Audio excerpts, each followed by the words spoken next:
우리가 알다시피 에베소서 1장부터 3장은 어떤 신앙의 교리에 대해서 쭉 사도 바울이 말씀을 기록했고, 에베소서 후반 4장부터 6장까지는 어떤 그 교리와 말씀에 대한 실천과 행동에 관해서 말씀이 쭉 이어지고 있는 것을 알 수 있습니다. 특별히 어제 에베소서 5장 후반은 남편과 아내에 관한 교훈과 권면의 말씀이었습니다. 어제 말씀 에베소서 5장 22절입니다. 아내들이여 자기 남편에게 복종하기를 주께 하듯 하라. 아멘. 아내와 남편이 서로 평등하게 사랑하고 연합하여라. 이것이 어제 말씀의 결론이었습니다. 그래서 에베소서 5장 24절에는 또한 이런 말씀이 이어서 나오게 되었죠. 그러므로 교회가 그리스도에게 하듯 아내들도 범사에 자기 남편에게 복종할지니라. 아멘. 아내와 남편의 연합과 사랑을 교회와 그리스도로 확장시키고 있는 것이죠.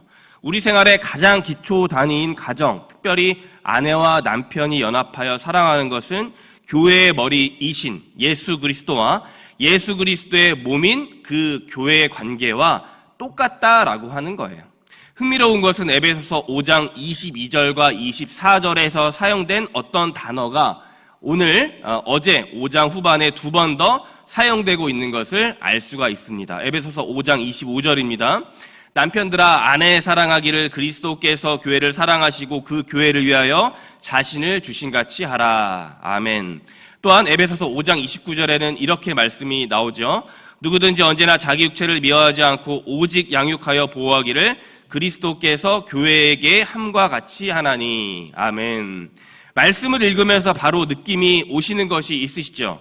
22절에 주께 하듯, 24절에 그리스도에게 하듯, 25절에 자신을 주심 같이, 마지막 29절 교회에게 함과 같이, 즉 뭐뭐를 하듯, 뭐뭐 같이, 뭐뭐처럼이라는 단어가 에베소서 5장 후반에 무려 4번이나 강조되어 사용되고 있는 것이죠. 바울이 감옥에서 에베소 성도에게 왜 굳이 이런 표현을 가지고 말씀한 것일까? 이것을 우리가 파악해야 하는 것입니다. 바울은 대체 왜 뭐뭐 하듯 뭐뭐 같이라는 말을 편지글로 써서 적어 보냈는가? 바로 에베소서 5장 어제 말씀 32절입니다. 이 비밀이 크도다. 나는 그리스도와 교회에 대하여 말하노라. 아멘. 이것이 비밀이다. 즉 헬라어 원어로 보면 미스테리움. 아내와 남편이 연합하고 사랑하는 것은 예수 그리스도와 교회가 연합하는 것과 동일하다라는 거예요. 부부가 한 몸 되어 가정을 이루는 것이 공동체인데 그 공동체들이 모인 것이 교회이며 자연스럽게 모든 아내와 남편은 그리스도의 사랑과 희생 정신을 따라가야 한다라고 말씀합니다. 그래서 사도 바울이 이것을 그 내용이 비밀이다, 미스테리하다라고 성경 말씀에서 기록하고 있는 거예요. 즉 편지에 보낸 것입니다. 그래서 어제 그 말씀 단어, 공통적인 단어, 즉 하듯, 같이, 처럼 이런 말들을 계속해서 사도 바울이 편지에서 강조하고 있는 것입니다. 에베소서 5장 33절에 이렇게 또 말씀하고 있는 것이죠. 그러나 너희도 각각 자기의 아내 사랑하기를 자신같이 하고 아내도 자기 남편을 존경하라. 아멘. 이것이 에베소서 5장 후반에 나온 핵심 단어의 메시지예요. 교회 생활 따로, 가정 생활 따로 이중적으로 하지 말고 가정과 교회 생활에 서로가 서로를 위해서 희생, 존중, 배려, 관용, 사랑 실천하기를 우리 주 예수 그리스도께서 우리 교회에게, 우리들에게 한 것 같이 한 것처럼 한 듯이 그대로 베풀어라 라고 사도 바울이 말씀하고 있는 것입니다. 결국은 아내와 남편 사이에 우리 주 예수 그리스도의 사랑이 있어야 한다라는 거예요. 그런 점에서 볼 때 오늘 에베소서 6장 1절부터 3절까지 부모와 자녀의 관계에 대해 말씀한 이 말씀이 똑같이 연장해서 적용되고 있는 것을 볼 수 있습니다. 오늘 말씀 1절입니다. 자녀들아 주 안에서 너희 부모에게 순종하라. 이것이 옳으니라. 아멘.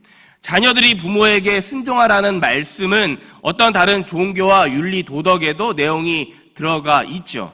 그런데 1절 상반절에 쓰인 말씀 주 안에서 헬라어로 엔 퀴리오라는 이 원문 성경에는 원래 원어 성경에는 이 주 안에서라는 말씀이 빠져 있습니다. 생략되어 있는 거죠. 가로로 쳐져 있습니다.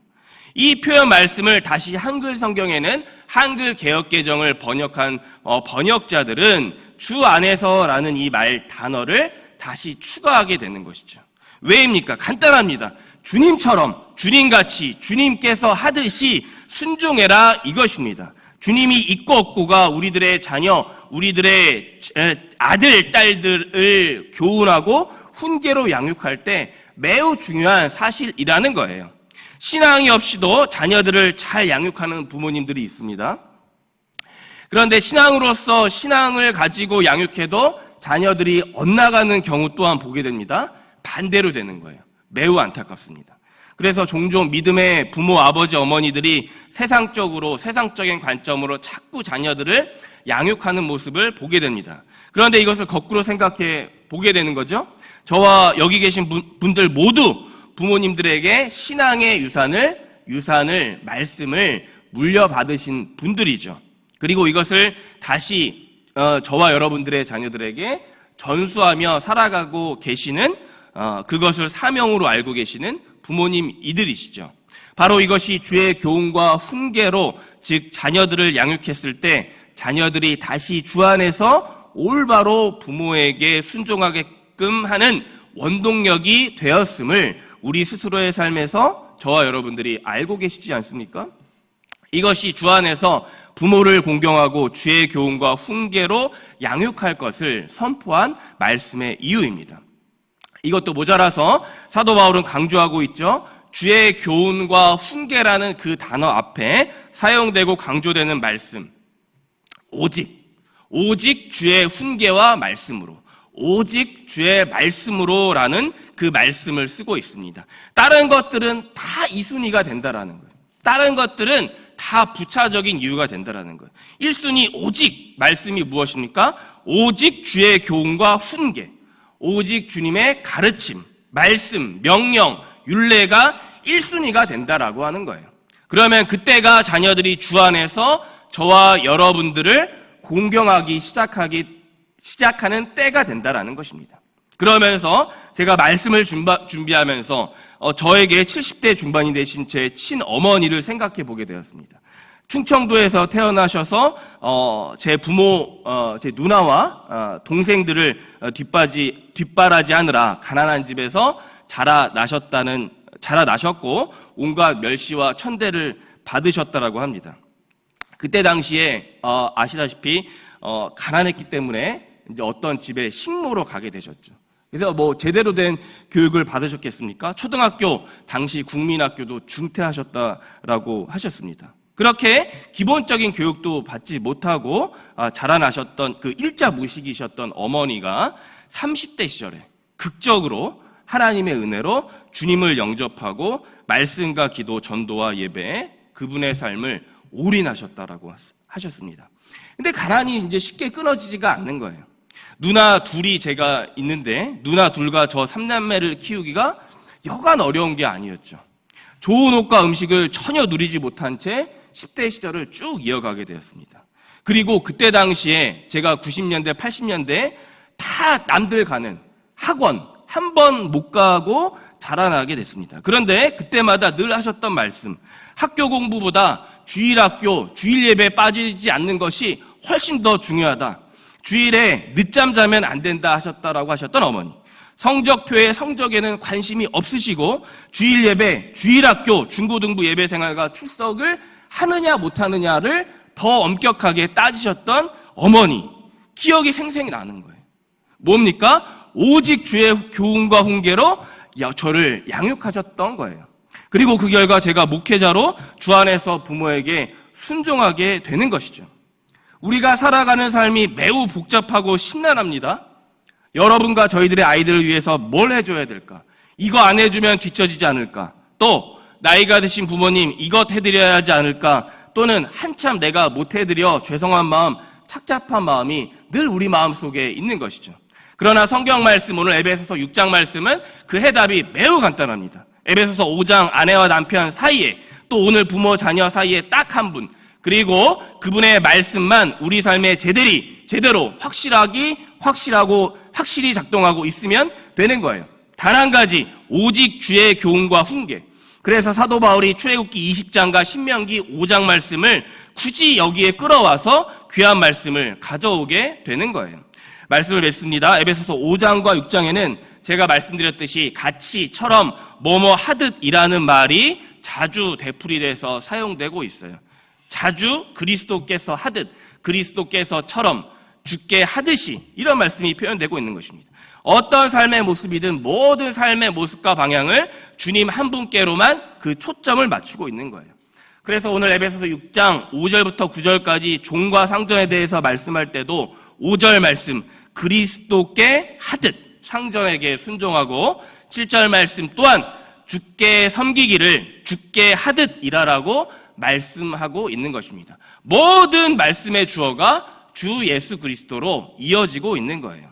저와 여러분의 생활의 모든 영역들이 주님을 우리의 머리로 하고 주님께로만 주님이 주시는 말씀에게만 집중하면서 즉 내 영혼의 안테나와 초점을 주님께로만 맞출 때 이 땅에 분열된 가정과 일터, 교회와 지역이 서로 연합되고 사랑하는 일이 에베소 교회 공동체와 같이 일어나게 되는 것입니다. 왜입니까? 이 땅 모든 피조물들은 주님께로만 연결되고 주님께로만 연결되어야만 하며 주님께로 연결될 때 비로소 우리 인간의 창조된 본연의 모습, 인간의 본성, 그리스도 주 예수 한 분만 우리의 진정한 머리 되심을 깨닫는 지혜롭고 복된 인생이 시작될 것이기 때문입니다. 예수 그리스도 외에 다른 길과 방법이 없는 거예요. 오늘 금요일 아침 간절히 부탁드리는 것은 오직 주의 교훈과 훈계로 주님 안에서 주님께 하듯이, 즉 그리스도께 하듯 인생을 사시는 법한교회 모든 성도님들 되시길 이 시간 주님의 이름으로 간절히 축원합니다. 아멘. 기도하겠습니다. 상전들아 너희도 그들에게 이와 같이 하고 위협을 그치라. 이는 그들과 너희의 상전이 하늘에 계시고 그에게는 사람을 외모로 취하는 일이 없는 줄 너희가 알미라. 아멘. 주님 금요일 아침 생명의 말씀으로 우리들의 심령을 깨우시니 감사합니다. 에베소서 6장 주의 교훈과 훈계로 주님 안에서 모든 사람을 섬기게 하시었고 특별히 이 모든 것을 예수 그리스도께 하듯 살아가는 법한의 모든 성도님들 되게 하여 주옵소서. 우리를 죄악에서 구원하신 예수 그리스도의 이름 부르며 간절히 기도드렸습니다. 아멘.